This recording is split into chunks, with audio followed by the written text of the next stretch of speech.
How many of you know that if all we're really going for, and I don't really intend to go down this road, but let's chase this rabbit. If all we're really going for in the church is external behavior modification, we can achieve that a lot faster by preaching the law than we can by preaching grace.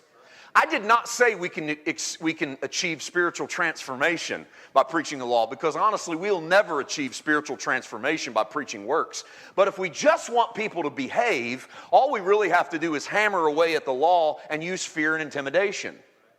Condemnation and guilt will get people to fake it till they make it. They'll never make it. They'll just keep faking it. They'll keep putting on the mask like I'm getting there, although they're not getting there. And the biblical example of this, the Apostle Paul told us that there was two covenants. There was one from Hagar and that there was one from Sarah. And Abraham was the father of both. And that Abraham had been promised a child. And that promised seed is Isaac. How many of you remember this story from Genesis? And God had promised Abraham in his old age that he and his old wife were going to have a child. And Abraham looks in the natural and says, well, she can't. He felt pretty good about himself. He's older than her, but he goes, she can't. She's not much of a helper here. But I got this young lady hanging around named Hagar, and she looks like she's young enough. And it's been a long time since God made me that promise. And I like to say this, if you want God's best, if you want oranges on that orange tree, you just better be patient and wait for the promise, because God's in fruit production. But if you just want an orange, you can sleep with Hagar anytime you want. 9 months later, you're going to have your bushel of oranges.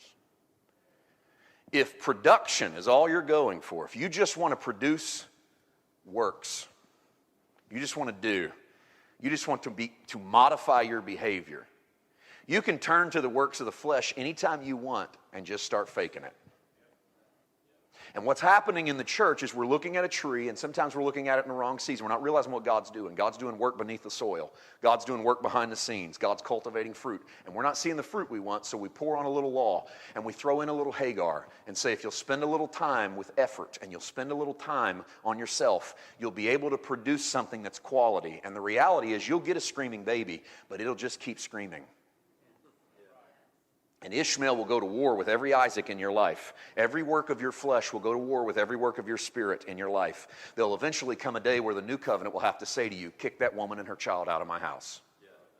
That's what will always happen to a new creation believer, is eventually. This is why there is constantly a pruning that happens in the life of the believer, because there are going to be those old covenant, grave closed moments where the new covenant's going to go, kick that woman and her child out of my house. We don't want anything to do with the works of your flesh. We don't need anything to do with your effort. Your effort is only interfering with what God does. Your effort would clean up the exterior behavior of the local church, but it wouldn't change one heart. And I'd rather have a church that's in a season where you're not seeing a bit of fruit, but everyone is connected to the vine and God's doing the work, than to see a church where not a soul's connected to the vine, but we're all putting out pretty oranges. And I believe the new covenant is full of that if and then abide. If and then abide. Not if and then do, but if and just stay right there. What is the point of John 15?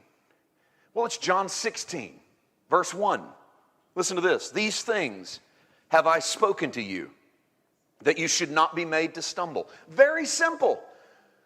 John says to you, everything I've just written to you, Jesus is saying, everything I've just said to you, I've said it so that you're not made to stumble. Because if you don't know that you're attached to a vine, you're going to stumble right into your performance and try to do this on your own, because you're going to forget, hey, I'm attached to someone greater than me. Jesus is doing the production through me. And when you forget that, you are made to stumble.